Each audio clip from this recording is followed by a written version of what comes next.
Hi, welcome to today's episode, where we step behind the world of finance to explore the essence of leadership. Leadership is not defined by titles or institutions, it is defined by journeys, by the choices we make, and the values we carry forward. Today, we explore the role of trust, how it's built, why being a trustworthy leader matters, and the importance of leaders first trusting themselves. Welcome to the Awakening Podcast. So, joining us today on the Awakening platform are four remarkable leaders who happen to be bankers. But today they're not here to discuss their banking career, although I don't think you can separate that career from the individuals who are up here today. So, starting on my right is Carlene Seudat, and Carlene is the MD and CEO of Republic Bank Barbados. Great to have you, Carlene. Thank you. Seated next to Carlene is George Thomas, and George is the CEO of Sagicor Bank Barbados. Good to see you, George. Good to see you. Thanks for having me. Absolutely. And just across from George, we have Victor Boyks, country head of CIBC Barbados. And last but by no means least, we have Claire Jordan, CEO of First Citizens Bank Barbados. Thanks for having me, Marsha. Really appreciate all of you being here. And today really is a conversation about the leadership journeys that you've each taken. And as I shared, it is a chat. Yeah? I don't have a fireside, but pretend that there is one. Yeah. And while I would have shared some general questions, what's important on the Awakening platform is that we speak to leaders about those leadership journeys, those moments that shaped who you are, those experiences that awakened you into the type of leader that you are still becoming, if I may say. So with that being said, let's jump in. So the first question, and it's just for general consumption, is really about trust. Because when we think about leadership, would you agree that trust is an important part of that equation? Critical. Definitely. Absolutely. So trust is often spoken about, but in an organizational context, I've seen a lot of research and work where it's been defined. But my question to you is, what does trustworthiness mean to you in the context of your specific leadership journey? Who wants to go first? Well, I could jump in if you know. I think you got to be your authentic self, but you also be radical accountability. You're not going to always be able to make everyone feel good, but overall, your decisions have to be consistent and aligned with the objectives of the stakeholders, the clients, the team members, the shareholders. And once you set that stage, people know that there's a relative level of openness. You're your authentic self. There's no fakery. You're saying what you mean what you say. When your decisions come out, no matter what they are, they understand that it's coming. It may not be in the best interest of an individual, but it's coming in the best interest of the business. I think that's very important. I think it's really grounded in integrity as well, and in who you are as a person. I mean, I think it's about relationships as well, and establishing. It's earned. It's not something that you can just dial up and get. It's about showing respect to people and treating people with respect. And as George says, it really is about being consistently accountable. I think he said it better. I think he said radical accountability. But I think, and it's about having really open conversations with people, as George said, really aligned with what the organizational mandate is. And sometimes these are difficult conversations, but if people know that underlying in the relationship there is openness and honesty, then I think that's where the trustworthiness allows that, provides a platform for difficult conversations. And that's it, because no one really enjoys having a difficult conversation. But you spoke about radical accountability. And as leaders, that organizational mandate may not always be fit for purpose for what you see as best for the people you're leading. So still on that path of trustworthiness. Victor, what are your thoughts? If not your colleagues. Yeah, I think I 100% agree with George and Claire. trust and accountability, in my view, go hand in hand. You actually can't separate the two. And it also requires a deep level of authenticity. It is something that, people will say, your morning words and your evening words have to agree. And persons and your team, not just your team, but your leadership, need to feel as if and be confident that you have their back. I've always said that if my people feel that I have their back at all times, people will move mountains for you. Yes. You literally can have persons move mountains for you. Persons will go above and beyond the call of duty when you treat them with respect, you treat them as persons, and you treat them with that deep level of care that is required under, where trust is concerned. So it all ties in very, very nicely. Yeah. I would just add, Marsha, that, Victor said it. I always, when I'm speaking to my HR, we're hiring trustworthy people. You have that as a metric. I say that that's a core value that people need to come with from home. Oh, yeah. Right? You need to grow up with it.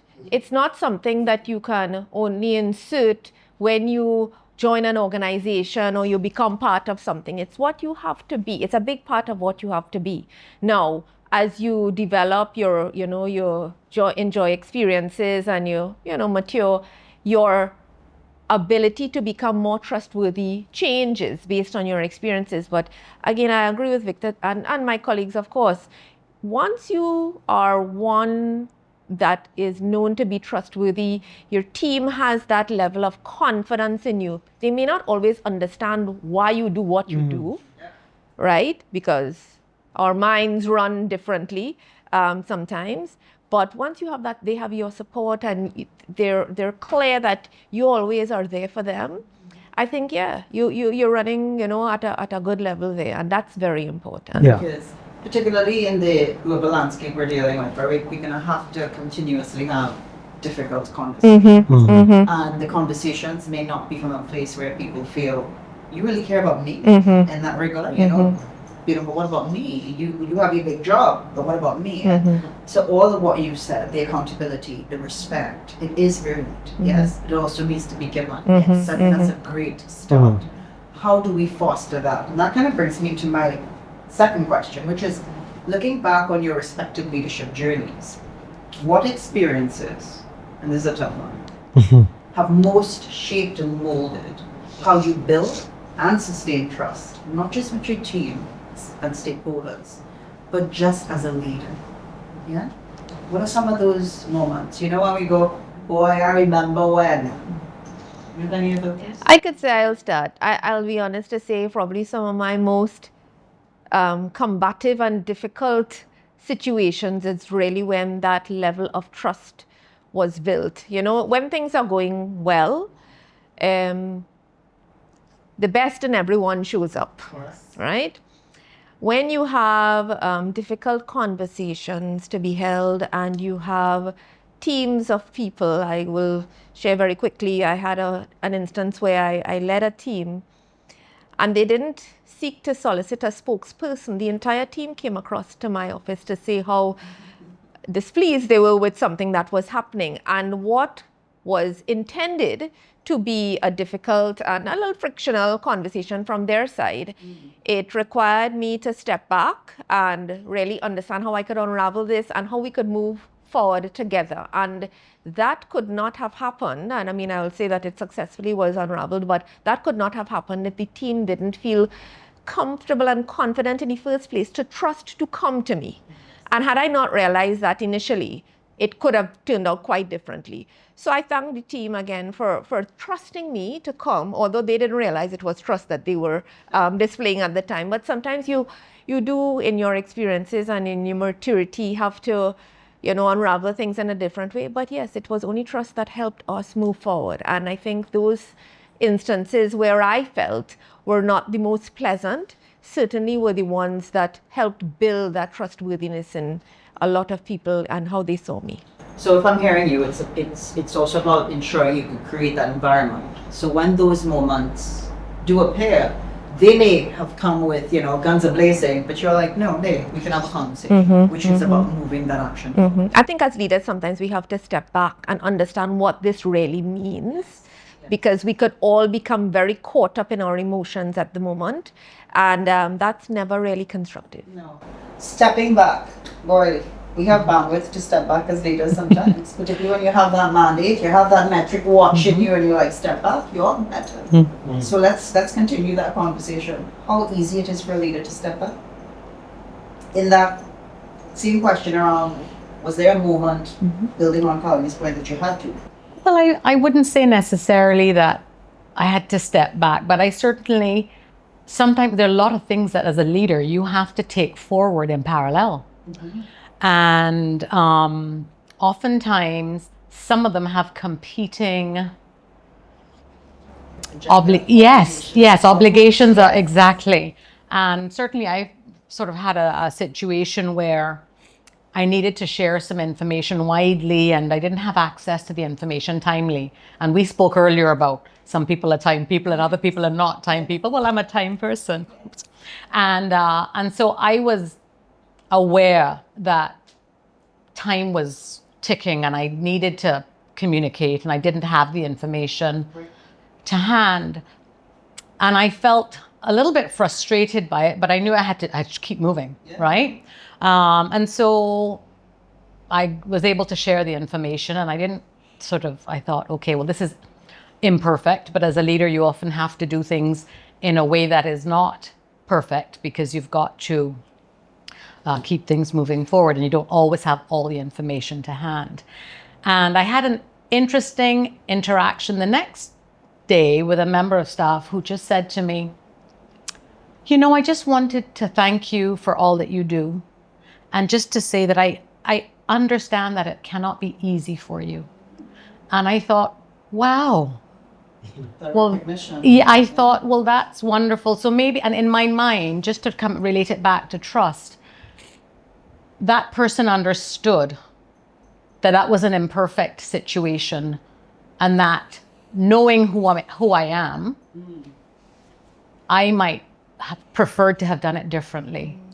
And I felt that at that moment that person trusted that I was doing the best that I could under the circumstances. And the awareness of that person to have you to say, thanks for sharing, great sharing. I think reflection as a leader, you should and you must take time to reflect. How did I handle this situation? Did I handle it in the best way? Did I handle it in the most optimal way? Was I a little bit too aggressive? Should I have been more aggressive or more assertive? Yes. And ultimately, did the outcome, was the outcome the kind of outcome that I wanted? And if it wasn't, what things could I have tweaked along the way? And sometimes when you just take that little introspection, I think that really helps you next time around, because learning is really just a series of experiences that you layer on top of one another. Correct. None of us kind of came and just landed in these leadership roles. We've all had experiences that we can reflect upon and said, I remember this particular situation. This is how I handled it. This is how we'll handle it again this time, or this is how I will handle it different this time. Yeah. And so sometimes learn from the ones that you didn't handle. Correct. As well as you would like to after the interview. So, yes. Yeah, correct. But you bring up a good point, and I am going off script. It's all right. That moment to reflect, though, with everything that happens, because I think as leaders, people see us as you are a leader. You must have time. You must make. How you don't have the time? You have you're leading an entire organization. There must be other people who you could give certain things off to. Do leaders really have the time to stop and reflect for that moment of learning?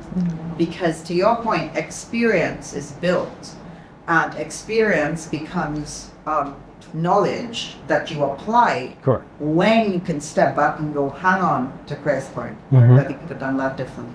Next time, I'm going to remember.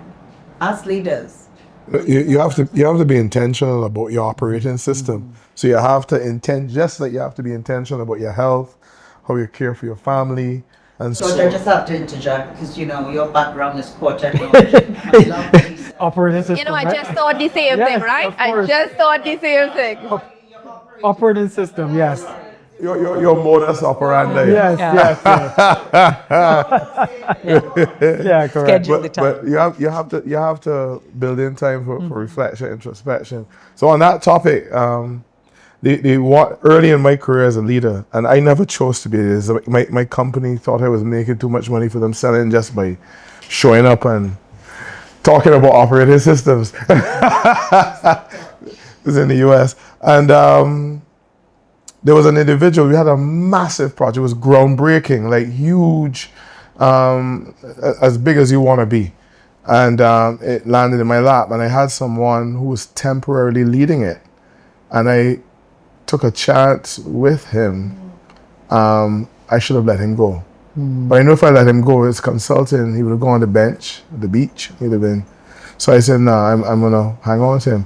So when it all played out, the project didn't do what it was supposed to do. I remember my MD at the time said to me, I bet if it was your money, you would have done different. No, at that time it seemed callous, but I got it and it stuck with me. I mean, that was over 25 years ago, and I replay it often because sentiment, feeling for the one, had a negative impact on the whole. And I've never made that mistake again. So Yeah, that's a good point. Some real nuggets. So just continuing the conversation, is there a specific moment, and this process for anyone who wants to lead, where as a leader, that trustworthiness, and I think George, you just shared one, was tested as you reflect, and you can think, okay, there is a moment where it was really tested, but I had to show up. Is there a moment in particular? Yeah, I think for me it was at the very beginning of a new role that I was going in. And just prior to me coming into the role, I was going to run a small company. And just before that, there was a massive reorganization in the company that saw literally half of the staff got sent home. So here I was stepping into this brand new role where there was a lot of staff disengagement. People were literally just showing up for work because they needed the money, to be honest. They didn't feel genuinely as if their interest in nobody really cared about them. And going in to lead a company at that stage after a massive change event just happened was exactly. Yeah. And so for me, like from the outset, like I literally had to start building trust from day one.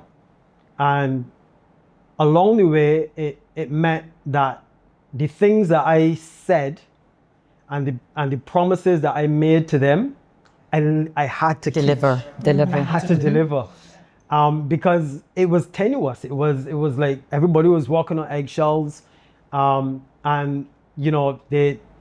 so they didn't really feel as if the stakeholders, the owners, had their interests personally at heart, and so from day one, as I said, I literally had to go in and just rebuild the whole thing in terms of trust and accountability, and making them feel and know for sure that I had their back. And that took time. It took a lot of effort. It took delivering on promises consistently. And then by the end of the time that I spent there, I remember the last day there were literal tears that were shed when I left, and people up to today will still call me and say, Victor, you were the best leader that we have ever had. And that's because you genuinely show up for them every day and put their needs, and this was during COVID, you put their needs ahead of anything else. Because at the end of the day, as I said, even to my team today, we're dealing with people, we're dealing with human beings. Until AI takes over this whole thing, George, Yes. we're dealing with human, no Skynet, right? We're dealing with human beings. Treat your staff with care. Yes. Look out for them, and as I said before, they'll move mountains for you. They will do absolutely what is necessary to ensure the company moves along. You know, I'm going to jump in because you guys are colleagues, but let's be real, the industry or your competitors. Competitors, The differentiating factor is always going to be that. The people. Yeah? Yeah. People. Yes? George may think it's the technology, but we know it's the people. And the technology. And the technology. The technology supports it. Yes. So it's interesting that point that you made, because even as leaders, sometimes we feel, well, you know, I can't be that overt about, you know, how you just shared. No, up to this day, they would see me and go, hey, you were the best leader. For somebody to say that to you, that's coming from him. And we should all aspire to do that. Correct. Yes. So continuing on that note, has there been any sort of, to the rest of the colleagues, any specific instance where it was tested? I'm watching Claire's face. No, well, I don't feel necessarily that trustworthiness is tested. Yes. Because if you go back, as Carlene said, that's who you are as an individual. That core. That's at core and core to who I am.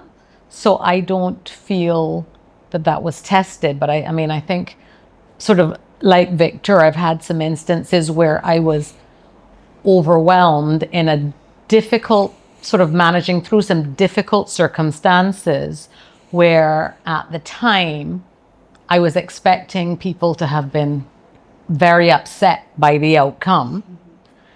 And they came with gifts and a thank you card. And I thought to myself, and that was a lesson for me. Yes. I thought, wow, because the whole time during that process, I was thinking, well, this is an imperfect process. And because there is always reflection. You asked about self-reflection, that it happens on the fly. Yeah. I don't necessarily, I'm maybe not like George where I can schedule the time, In the but operating system. but it happens all the time, that introspection and the reflection. But it was validation that they came with a gift and a thank you card. And I thought to myself, okay, learning for me. But I think it is because you're consistent in your application and you're showing up for people. And even if the circumstances are difficult, because there will be difficult circumstances, if you're true to who you are and you're honest with people, you know, and people said, well, I think for some of those people, they said it was the first time that they realized that leaders were people, real people, right? And I was like, oh, well, of course I'm a real person. But it's interesting that sometimes people don't necessarily see you as that. But we're human, and we have to be, you know, remember and treat people with the same respect that we would like to be treated. I think that's the trick. I think sometimes, not that we drink our own Kool-Aid, but sometimes the organizational structure that you work in, it's almost as if you're expected to be omnipotent and superhuman and not have the emotion. But we are. And I've often found working with leaders, it's when that humanity is seen, that's where the connection comes, you know. I too am people. Simple, in our team, just to say, hey, Marsh, you did a good job. Wow, well, thank you. Or, hey, clock in that outfit today. Very much. We have another session. Please, yes, we need that one. That the amazing team have done. That acknowledgement that I see you, the same way you see them, that is also part of building that trustworthiness. So we're going to take a quick pause and be back. Part 2 of this episode, we go deeper, exploring how leaders sustain trust under pressure, turn intent into action, and hold themselves accountable to the environments that they are creating. Stay tuned to the Awakening platform.